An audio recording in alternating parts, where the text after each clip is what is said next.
Meu marido me largou no aeroporto durante a nossa viagem de aniversário, para ficar com a amante dele. Depois que ela terminou com ele, ele começou a correr atrás de mim de novo e até me ameaçou, dizendo que ia fazer uma besteira. Meu nome é Olivia, tenho 33 anos. Tudo isso começou alguns meses atrás, bem perto do meu aniversário.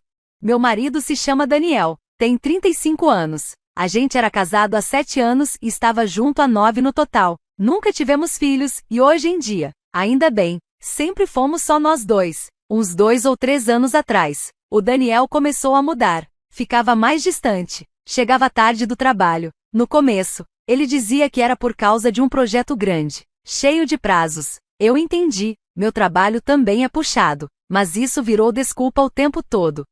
Quando ele estava em casa, parecia que não estava. Ficava o tempo todo no celular, rolando a tela, digitando. E se eu perguntasse com quem ele estava falando, ele dizia que era coisa do trabalho e ficava bravo. Nossas conversas ficaram cada vez mais curtas. A gente costumava conversar sobre o dia, sobre besteiras, e isso parou.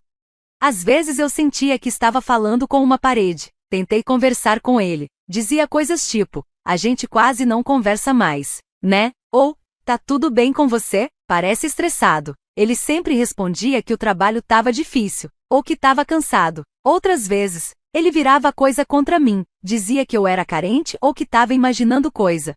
Ele começou a ter uns dias bem estranhos. Em alguns, ficava super quieto, quase de mau humor, e não falava nada. Em outros, se irritava fácil demais. Tipo, se eu pedisse ajuda com alguma coisa em casa, ele reclamava que estava ocupado. Se o jantar não estivesse pronto na hora que ele queria, ficava bravo. Ele me fazia sentir como se eu fosse o problema. Se eu ficava chateada porque ele era grosso comigo, ele dizia que eu era sensível demais. Quando eu tentava planejar alguma coisa pra gente fazer no fim de semana, ele sempre inventava uma desculpa ou até aceitava, mas depois parecia que não queria estar ali. Aí apareceu a tal da Isabelle. Ela era uma consultora que às vezes trabalhava com a empresa dele em projetos grandes. No começo, ele só falava dela como colega de trabalho. A Isabelle teve uma boa ideia, ou a Isabelle entende muito desse assunto, mas com o tempo, ele falava dela mais do que dos outros colegas. Dizia que ela era muito inteligente, que estava crescendo rápido na carreira, que falava o que pensava. Eu conheci ela uma vez só, bem rápido, numa festa de Natal da empresa. Ela era bem extrovertida, e o Daniel passou a festa inteira conversando com ela. Naquela hora, eu não falei nada, não queria parecer ciumenta. Teve várias vezes que ele desmarcou planos com desculpas. Uma vez a gente ia jantar na casa dos meus pais, mas uma hora antes ele ligou dizendo que teve um problema no trabalho. Ele parecia tão estressado que eu acreditei e inventei desculpas para os meus pais. Outra vez, tínhamos ingresso para um show que ele queria ver. No dia, ele disse que estava passando mal e não ia conseguir ir. Fui com um amigo. Depois, vi uma foto nas redes sociais, postada por um colega de trabalho. Era de um jantar da empresa, o mesmo que o Daniel disse que ia ser uma reunião chata, obrigatória, mas parecia tudo, menos isso. A Isabelle estava na foto, bem do lado do Daniel, os dois rindo de alguma coisa. Quando perguntei sobre isso, ele ficou todo na defensiva, disse que era só um jantar de trabalho, que a Isabelle era só uma colega e que eu estava sendo paranoica, tentando controlar ele. Ele ficou muito bravo naquela briga, não gritou, mas falava com uma voz fria, dura, disse que eu precisava confiar mais nele e parar de inventar coisa na minha cabeça. Depois bateu a porta do escritório e ficou lá dentro por horas. Mais tarde, saiu como se nada tivesse acontecido. Nem pediu desculpas por ter ficado bravo, só falou que tinha sido um mal-entendido. Foi por essa época que ele começou a me criticar mais, primeiro com coisas pequenas, comida que ele sempre elogiou, de repente já não era tão boa, falava que a casa estava bagunçada, mesmo quando eu passava horas limpando. Começou a comentar como eu me vestia, dizendo que eu devia me arrumar mais. Às vezes, depois que saíamos com amigos, ele me comparava com outras esposas, dizia que alguma era super engraçada ou animada, como se eu não fosse. Doía. E quando eu falava que me machucava, ele dizia que só estava sendo sincero ou que queria me ajudar. O temperamento dele também começou a piorar. Ele nunca me bateu, mas quebrava coisas. Uma noite, discutimos sobre dinheiro. Ele tinha comprado umas coisas caras sem falar comigo. Quando questionei, dizendo que a gente devia ter conversado, ele me acusou de ficar reclamando demais. Levantou, Pegou o prato do jantar e jogou na pia com tanta força que quebrou. Ficou olhando por um tempo. Depois saiu da cozinha. Outra vez, a gente discutiu sobre onde passar as férias com a minha família ou a dele. A briga ficou feia. Ele foi pra garagem e deu um soco na parede de gesso. Depois voltou, envergonhado, e disse que estava sob muita pressão, que ia consertar o estrago. E até consertou, mas a imagem daquela raiva ficou comigo.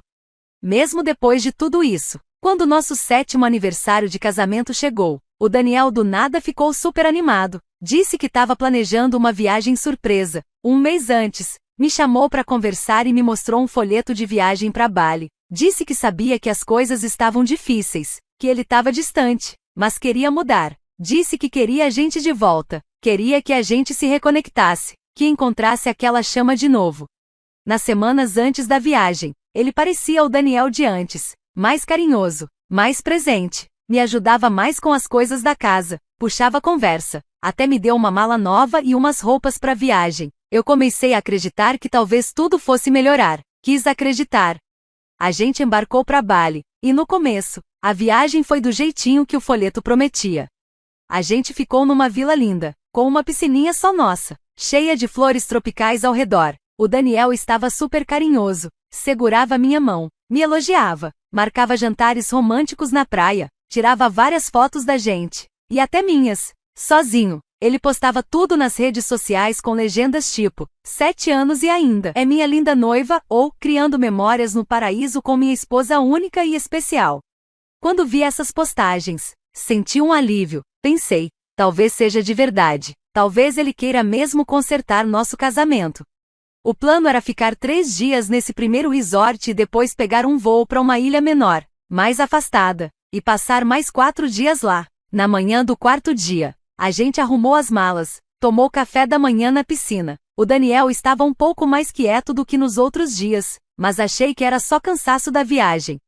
O táxi chegou para levar a gente pro aeroporto de Denpasar, de onde sairia o voo para outra ilha. No táxi, ele ficou no celular o tempo todo, digitando rápido. Perguntei se estava tudo bem. Ele só balançou a cabeça, sem tirar os olhos do celular. Pensei que devia ser coisa do trabalho, e que ele queria resolver antes da gente ir para um lugar sem sinal.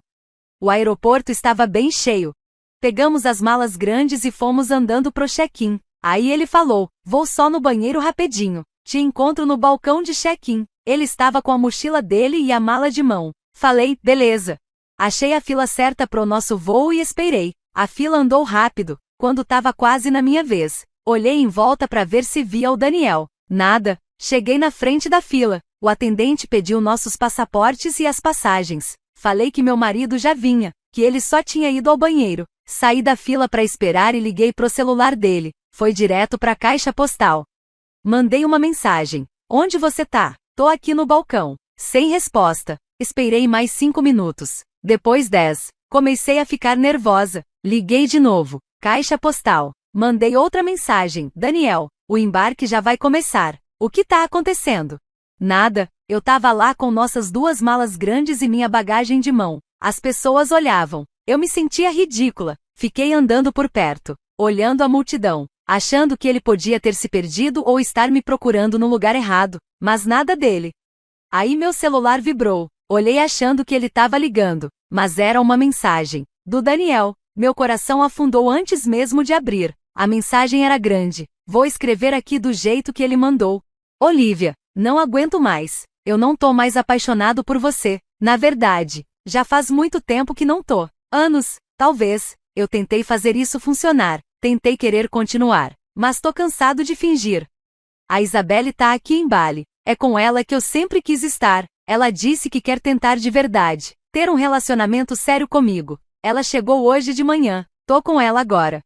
Eu sei que essa é uma forma horrível de te contar isso. E me desculpa por fazer assim, mas eu não consegui te dizer cara a cara. Sendo bem honesto, você sempre foi minha segunda opção, Olivia, e agora preciso ser honesto comigo mesmo e com você. Meu advogado vai entrar em contato para cuidar do divórcio. Ele ainda escreveu na mensagem que as passagens de avião não podiam ser reembolsadas, mas disse que deixou um dinheiro para mim na primeira gaveta da minha cômoda, lá em casa, e pediu para eu não tentar falar com ele. Daniel. Li essa mensagem uma vez, depois mais uma, E uma terceira. Cada frase parecia um soco. Ele tinha planejado tudo. Toda a viagem de aniversário. O romance. As fotos. Tudo era só para me enganar e me largar ali. Ele me levou para outro país, dizendo que era uma chance da gente se reconectar, mas, na verdade, ele só queria me abandonar por outra mulher, e ainda combinou de encontrar ela lá. A maldade disso era difícil de acreditar. Acho que fiquei sentada naquele banco do aeroporto por mais de 1 hora. Não chorei, não conseguia, eu só senti um vazio enorme por dentro. Fiquei paralisada. Até o jeito que ele mencionou o dinheiro na gaveta, parecia que ele estava me pagando pelo incômodo. A primeira coisa clara que pensei foi: preciso sair de Bali. Eu não conseguia imaginar ficar ali, sabendo que ele estava naquela mesma ilha, começando tudo de novo com outra. Achei o balcão da companhia aérea que a gente tinha vindo. Falei para a atendente que meu companheiro teve uma emergência na família e precisou sair de Bali às pressas, e que eu também precisava voltar para casa o quanto antes. Ela foi super gentil, conseguiu um voo para mim naquela mesma noite. Não era direto. Ia ter uma conexão em Singapura, mas eu estaria de volta na minha cidade na tarde do dia seguinte. Trocar o voo custava caro. Usei meu cartão de crédito de emergência, aquele que sempre levo nas viagens. Quase estourou o limite, mas deu.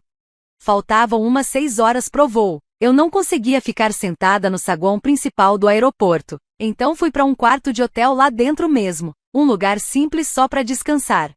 Sentei na cama e liguei para minha irmã mais nova, a Megan. Lá já era de madrugada. Ela atendeu no terceiro toque, com a voz de quem acabou de acordar, mas já preocupada. Contei o que aconteceu. Só os fatos: o Daniel me largou. Ele está com a Isabelle. Tô no aeroporto voltando para casa. Não tinha energia para drama, mas a Megan ficou uma fera. Começou a xingar o Daniel, dizendo que sempre teve um mau pressentimento sobre ele. Quis até comprar uma passagem e vir para Bali me buscar. Falei que não precisava, que só queria que ela estivesse me esperando quando eu chegasse. A ligação foi curta. Eu sentia que ia desabar se continuasse falando. O voo de volta foi horrível. Horas e horas ali, sentada, com aquela mensagem do Daniel rodando na minha cabeça. Não dormi, nem consegui comer a comida do avião. Só o cheiro já me dava enjoo. Quando o avião pousou na minha cidade, eu estava acabada, completamente exausta. A Megan estava me esperando logo depois da área da alfândega. Ela só me abraçou, e aí eu chorei, um pouco. Solucei forte umas 2 vezes e só. Ela me levou direto pro apartamento dela. Eu não conseguia nem pensar em voltar para casa, a mesma casa que eu dividia com o Daniel, onde ele provavelmente achava que eu ia chegar derrotada e pegar aquele envelope ridículo de dinheiro. Só de lembrar daquele envelope, me dava enjoo. Fiquei na casa da Megan por uns 3 dias. Ela foi incrível, me deixava falar quando eu queria. Ficava em silêncio comigo quando eu só queria ficar quieta. Me fazia comer alguma coisa. Até brigou comigo quando liguei, porque a família do Daniel começou a me procurar. Devem ter percebido que ele não contou a história inteira para eles. No segundo dia, liguei para uma advogada. A Megan tinha uma amiga que já tinha passado por um divórcio complicado e indicou a advogada dela. Marquei uma consulta para o dia seguinte. Contei toda a história para a advogada. Mostrei a mensagem que o Daniel me mandou. Ela leu com atenção e me explicou, de forma bem direta, quais eram meus direitos e como seria o processo. Ela disse que aquela mensagem era uma prova clara de abandono e traição. O fato de o Daniel ter falado que o advogado dele ia entrar em contato mostrava que ele já estava preparado para se divorciar. Ela me aconselhou a não esperar ele fazer nada, era para eu agir logo. No dia seguinte, a Megan foi comigo até a casa. A gente foi num horário em que achava que o Daniel estaria no trabalho, se é que ele tinha voltado de Bali, né? Depois a gente soube que ele e a Isabelle tinham estendido as férias. O carro dele não estava na garagem. A casa parecia estranha, como se já não fosse mais minha, fria, silenciosa. Fui direto pro nosso quarto e abri a cômoda. O envelope com dinheiro estava lá, igual ele disse. Foi como levar um tapa na cara. Peguei o envelope. Minha advogada tinha pedido para eu juntar todas as informações financeiras. Levei o dinheiro com ela para registrar como parte dos bens do casal. Comecei a empacotar tudo. Peguei só o que era claramente meu, coisas que eu já tinha antes do casamento, presentes que foram dados só para mim. A Mega me ajudou a colocar tudo no carro dela. Enchemos o porta-malas e o banco de trás. Também tirei fotos de todos os cômodos da casa, dos móveis, Do jeito que as coisas estavam, como a advogada mandou fazer. Fui ao banco e abri uma conta nova só no meu nome. Depois, retirei exatamente metade do que tinha nas contas conjuntas, tanto da poupança quanto da conta corrente, e coloquei nessa nova conta. A advogada disse que isso era certo e que eu devia fazer mesmo. Deixei os extratos das retiradas em cima do balcão da cozinha, para ele ver quando voltasse. Já se passaram 3 meses desde aquele dia no aeroporto de Denazar. Nunca mais voltei a morar naquela casa. Com a ajuda da Mega e um empurrão financeiro dos meus pais para cobrir o depósito e o primeiro aluguel, consegui alugar um AP pequeno, de 2 quartos, em outro bairro da cidade. No dia seguinte à mudança das minhas coisas da casa, minha advogada entregou os papéis do divórcio pro Daniel. A gente entrou com o pedido alegando traição e abandono. A mensagem dele era a prova número 1. O Daniel não falou comigo diretamente depois de receber os papéis, pelo menos não no começo. De vez em quando eu dava uma olhada nas redes sociais dele, meio por curiosidade doentia, sabe? Ele e a Isabelle pareciam super felizes. Muitas fotos dos dois em Bali, depois em restaurantes da nossa cidade, viagens de fim de semana. As legendas eram tipo: finalmente encontrei minha verdadeira felicidade e vivendo minha melhor vida com a mulher incrível que eu amo. Os papéis do divórcio foram entregues no trabalho dele. O advogado dele logo entrou em contato com o meu. No começo, eles tentaram bancar os espertos. O advogado dele quis dizer que eu tinha abandonado o Daniel ao sair da casa e tirar metade do dinheiro. Mas minha advogada cortou isso rapidinho. Mostrou a data da mensagem dele, onde ele admitia estar com outra mulher e ainda dizia para eu não procurá-lo. Foi fácil provar que quem me abandonou foi ele. A mensagem dele deixou tudo muito claro e ajudou muito no nosso caso. Tudo começou a mudar de verdade há mais ou menos 2 semanas. De repente, o advogado do Daniel mudou o tom. Começou a perguntar pro meu advogado se tinha alguma chance de conversar, talvez tentar uma reconciliação. Disse que o Daniel estava muito arrependido do que fez e estava mal com tudo. Foi uma virada total, porque até pouco tempo ele estava lá, feliz da vida com a Isabelle, postando tudo nas redes sociais. Aí, semana passada, o Daniel começou a tentar falar direto comigo. Começou com várias ligações, primeiro do número normal dele, depois de números desconhecidos. Como eu não atendi, ele começou a deixar mensagens de voz, bem longas, uma atrás da outra. Ele parecia desesperado. Depois vieram os e-mails, também longos, confusos. Teve até uma noite que ele apareceu no prédio da Megan. Tocou o interfone e perguntou por mim. A Megan disse que eu não tava e mandou ele ir embora, senão chamava o segurança. Ele reclamou um pouco, mas foi embora. Mesmo assim, ela ficou super nervosa e com raiva. Ligou pra polícia e eles foram até o novo apartamento que ele alugou depois de sair da nossa casa. Deram uma advertência formal para ele parar de me importunar. As mensagens dele sempre tinham o mesmo papo, que a Isabelle largou ele. Pelo jeito, a vida nova e feliz dele durou pouco. Pelas mensagens e e-mails chorosos dele, a Isabelle disse que nunca quis nada sério com ele. Segundo ele, ela só aproveitou a viagem para Bali, os presentes caros e depois voltou pro ex-namorado. Disse que ela achou ele muito grudado, carente, sufocante, e até chamou ele de patético antes de ir embora. Agora o Daniel diz que fez o pior erro da vida. Fala que sempre me amou, só a mim, e que estava confuso, vulnerável, passando por crise de meia-idade, e que a Isabelle se aproveitou disso. Ele tá implorando para eu parar o divórcio. Promete que faz qualquer coisa, vai pra terapia, faz terapia de casal, larga o emprego se eu quiser, vende os tacos de golfe, tudo pra me ter de volta. Ele tá claramente desesperado. As mensagens dele ficam indo de pedidos tristes até raiva, porque eu não respondo. Já me chamou de fria, sem coração. Teve uma mensagem de voz bem pesada onde ele disse que não conseguia viver sem mim. Falou que se eu não aceitasse conversar com ele, ele não sabia o que ia fazer, que a vida não fazia mais sentido. Isso foi novidade. Ele já tinha tido crises de raiva antes, quebrado coisas, mas nunca falou desse jeito, de se machucar. Minha advogada é bem direta, segue com o divórcio, não responde ele. E se continuar esse assédio, ela vai pedir uma ordem de restrição. A Megan também acha que ele só tá desesperado porque foi deixado pra trás. Ela fala que ele não me ama, só quer voltar pra zona de conforto dele. Ela acha que ele não quer ficar sozinho e lidar com a bagunça que ele mesmo fez. Eu, sinceramente, não tenho a menor intenção de voltar com ele. O divórcio tá andando. E não é por isso que tô contando tudo isso aqui. Não quero saber se devo perdoar. Essa porta tá trancada e selada. Minha dúvida é, como eu lido com o jeito que ele tá agindo agora? Ele claramente não tá bem. Começou até a aparecer no estacionamento do meu trabalho. Fica lá dentro do carro, parado. Não chegou a vir falar comigo, mas eu vejo ele quando tô indo embora. Isso tá me deixando muito nervosa. Minha advogada diz que pedir uma ordem de restrição é o melhor a fazer. Mas eu tô preocupada, ele parece estar perdendo o controle. Não quero que ele faça uma besteira, por mais que ele tenha sido horrível comigo. Também não quero que isso acabe me trazendo mais problema ou atrase ainda mais tudo. Qual é a melhor forma de fazer ele parar com esse comportamento sem eu ter que falar com ele e sem dar nenhuma esperança falsa de que eu possa mudar de ideia ou fazer ele ficar mais instável? Atualização. Primeiro, queria agradecer a todo mundo que leu minha história e deixou conselhos nos comentários.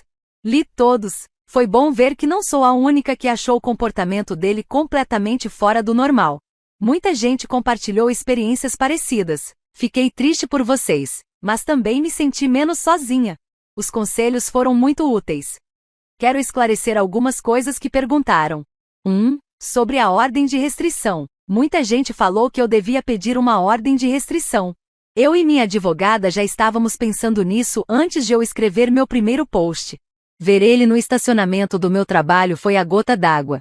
Logo depois, a gente entrou com o pedido e um juiz aprovou na semana passada. Então, sim, já está em vigor. Isso quer dizer que ele tem que ficar longe de mim, do meu prédio e do meu trabalho. Ele também não pode me procurar de jeito nenhum, nem por meio de outras pessoas. Só se o advogado dele falar com o meu. 2. Sobre o comportamento dele antes. Alguns perguntaram se ele já tinha sido instável antes. Como falei no primeiro post, ele sempre teve um temperamento difícil. Se as coisas não saíam do jeito que ele queria, ele ficava muito mal-humorado ou até com raiva. Já teve situações em que ele quebrou um prato ou deu soco na parede da garagem. Ele também sabia usar as emoções para me manipular, me fazendo sentir culpada para eu fazer o que ele queria. Mas o que ele fez em Bali foi outro nível de crueldade. Essas falas recentes sobre não conseguir viver sem mim e se machucar só começaram depois que a Isabelle terminou com ele. Antes disso, ele nunca agiu assim, principalmente quando era ele que estava no controle ou quando ele terminava as coisas. Esse comportamento novo parece ser porque ele perdeu o controle da situação e agora tá tendo que lidar com as consequências. 3. Sobre a Isabelle. Sinceramente, não sei muito sobre ela e nem me importo. Daniel disse que ela usou ele, aproveitou a viagem, os presentes, e depois voltou pro ex. Mas essa é a versão dele. Se é verdade ou não, não muda nada pra mim. Na real, ela até me fez um favor, porque fez o Daniel mostrar quem ele é de verdade. 4. Sobre o dinheiro que ele deixou na comoda. Eu entreguei tudo pra minha advogada. Ela registrou como parte das coisas financeiras que a gente vai resolver no divórcio. Eu mesma não queria tocar naquilo. Parecia dinheiro sujo. Depois de pensar em tudo que vocês disseram, conversar mais com minha advogada e com a Megan, ficou bem claro que responder o Daniel, de qualquer jeito, seria uma péssima ideia. Muita gente disse que qualquer atenção, até negativa, só ia incentivar ele. Ele poderia distorcer qualquer coisa que eu dissesse, achar que ainda tinha chance ou usar isso como desculpa para continuar me procurando. O que ele tá fazendo agora é só sobre ele. Não é arrependimento de verdade pelo que fez comigo. Ele só tá triste porque o plano com a Isabelle deu errado e agora ele tá sozinho. As coisas que ele disse sobre se machucar soam mais como uma forma de me forçar a reagir, como se eu fosse responsável pelos sentimentos dele de novo. Mas eu não vou cair nessa. O fato dele só ter começado com esse desespero depois que foi deixado mostra que não tem nada a ver comigo ou com a gente. Então, com tudo isso em mente, eu segui o plano. Contato 0. Não respondi nenhuma ligação, mensagem ou e-mail. Bloqueei todos os números novos e e-mails que ele tentou usar. É como brincar de bater e correr, mas estou ficando boa nisso. Ah, isso tudo aconteceu antes da ordem de restrição. Ordem de restrição. Como eu já disse, a ordem foi aprovada. Um oficial de justiça foi até o apartamento do Daniel e entregou os papéis. Agora ele sabe, de forma oficial, que tem que ficar longe de mim e parar todo tipo de contato. 3. Mantendo provas. Antes da ordem sair, eu já estava guardando tudo. Salvei todas as mensagens de voz dele, mesmo sendo horríveis de ouvir. Tirei prints das ligações e mensagens. Também tirei fotos da janela do meu trabalho quando ele estava parado no carro, no estacionamento. Anotei as datas e os horários. Minha advogada tem cópias de tudo isso. Essas provas ajudaram muito pra gente conseguir a ordem de restrição rápido. Reação do Daniel à ordem. Ele não reagiu bem. Não podia mais falar comigo diretamente, porque isso agora é contra a lei, mas mesmo assim tentou. Na mesma noite em que recebeu os papéis, ele tentou me ligar mais de 20 vezes. Meu aplicativo de bloqueio de chamadas mostrou todas as tentativas. Depois disso, ele parou de mandar mensagens para mim, mas enviou um e-mail enorme e agressivo para minha advogada, o que também quebra a ordem de restrição, porque é contato indireto. Nesse e-mail, ele me xingou de tudo, me chamou de cruel, sem coração, vingativa. Disse que eu estava tentando destruir a vida dele. Falou que estava desmoronando e que a ordem de restrição foi o último prego no caixão. Reclamou que não acreditava que eu fosse capaz de fazer isso com ele depois de tudo que a gente viveu, convenientemente esquecendo que foi ele quem jogou tudo fora. E ainda teve a cara de pau de me acusar de ser manipuladora, dizendo que eu aproveitei o momento frágil dele para usar as ameaças de automutilação como desculpa para conseguir a ordem. Palavras dele. No dia seguinte, ele não apareceu no estacionamento do meu trabalho, o que foi um grande alívio. Mas aí, mais tarde, o advogado dele ligou pro meu advogado. Parecia de saco cheio. Contou que o Daniel teve um colapso no escritório dele quando entendeu a seriedade da ordem de restrição. Disse que o Daniel ficou muito alterado. Começou a gritar que a vida dele tinha acabado. Fez umas ameaças vagas de acabar com tudo, e depois saiu furioso. Horas depois, a irmã do Daniel ligou pro advogado dele, desesperada. Depois ligou pra minha advogada também, chorando. Pelo que contou, o Daniel ligou pra ela dizendo que tinha tomado um monte de comprimidos, que não aguentava mais, e desligou. Foi um pânico. Ela ligou pro 911. Os paramédicos e a polícia foram até o apartamento dele. Mas adivinha? Era só mais um drama. Ele não tinha tomado os comprimidos. Os paramédicos encontraram só um frasco de aspirina vazio virado na mesa. O Daniel, segundo o relatório oficial que o advogado dele depois mandou pro meu, estava bêbado, muito emotivo, mas fisicamente estável e sem risco imediato. Por causa do que ele falou sobre os comprimidos, foi levado pro hospital para uma avaliação psiquiátrica, o que é normal nesses casos. Ficou internado à noite e saiu no dia seguinte. Minha advogada me contou tudo isso com muita calma, só explicando os fatos. Minha advogada me lembrou que tudo que o Daniel faz é responsabilidade dele, não minha. Ela disse que, mesmo a situação tendo sido pesada e preocupante, também pode ter sido só mais uma tentativa dele de me manipular, de me deixar com culpa ou de bagunçar o divórcio. Na verdade, ela está usando esse episódio e os relatórios oficiais para fortalecer nosso caso, mostrando que ele é instável e que a ordem de restrição era mesmo necessária. Agora, as últimas novidades. Desde que ele recebeu os papéis e desde aquele drama todo das pílulas, ele não tentou mais falar comigo diretamente. O divórcio ainda está em andamento. O jeito como ele agiu só deixou tudo mais estressante, mas não mudou minha decisão. Eu continuo firme, acabou pra mim. Atualização 2. Já fazem 9 meses desde que o Daniel me deixou em Bali. E faz 6 meses que escrevi minha última atualização aqui. O divórcio foi finalizado há 3 meses, agora é oficial, não sou mais casada com ele. A ordem de restrição continua válida, e na maior parte do tempo, ele tem respeitado. Pelo menos, ele parou de tentar falar comigo ou de aparecer perto de mim. Quanto aos e-mails que ele mandava pro meu advogado, isso também parou rápido depois que minha advogada mandou uma carta bem séria pro advogado dele, avisando das consequências legais se o Daniel tentasse qualquer coisa de novo. Mas o divórcio não foi fácil. Mesmo através do advogado, o Daniel brigava por tudo.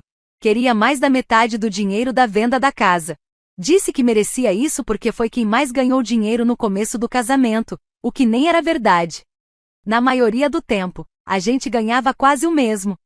E nos últimos 2 anos, eu estava ganhando mais que ele. Mesmo assim, ele tentou até pedir pensão para mim. O advogado dele alegou que o Daniel estava com sofrimento emocional grave, que não conseguia mais trabalhar direito por causa do divórcio e porque a Isabelle terminou com ele, e que por isso eu devia sustentá-lo. O juiz negou isso rapidinho. Ainda mais depois que minha advogada mostrou todas as provas, a história de Bali, a mensagem em que ele dizia que eu era a segunda opção, e todos os registros do comportamento dele que levaram à ordem de restrição. No fim, nossos bens foram divididos pelas regras do nosso estado. Foi uma divisão justa. Vendemos a casa, o que foi um alívio enorme para mim. Não queria mais nenhum laço com aquele lugar, nem com as lembranças que ele trazia. Recebi minha parte do dinheiro, o que me ajudou a me sentir mais segura financeiramente. De vez em quando, alguém que conhecia a gente comenta alguma coisa sobre o Daniel. São pessoas que ou esqueceram que eu não quero saber nada dele, ou talvez pensem que eu ainda me importo. Mas pelo que dizem, a vida dele não melhorou. Depois que a Isabelle terminou com ele, parece que o Daniel tentou sair com outras mulheres, mas nenhum dos encontros durou muito, só umas poucas saídas e acabou. Pessoas que ainda têm contato com ele dizem que ele vive reclamando, para qualquer um que quiser escutar. Fala que eu fui injusta no divórcio, que a Isabelle usou ele e partiu o coração dele, e que ele é só uma vítima de azar e de mulheres ruins.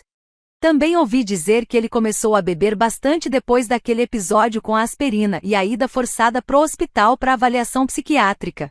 Mas eu não tenho certeza disso, e sinceramente, nem quero saber, não fico procurando por essas informações. Quero muito agradecer a todo mundo aqui do subreddit. Poder contar minha história, desabafar, ler os comentários e conselhos de vocês me ajudou de verdade a colocar as ideias e os sentimentos no lugar, num momento super difícil e confuso da minha vida. Não me senti sozinha nem falando pro vazio. Foi muito importante para mim. Acho que essa é minha última atualização sobre essa história. Os laços legais com o Daniel já foram todos cortados. A ordem de restrição continua valendo.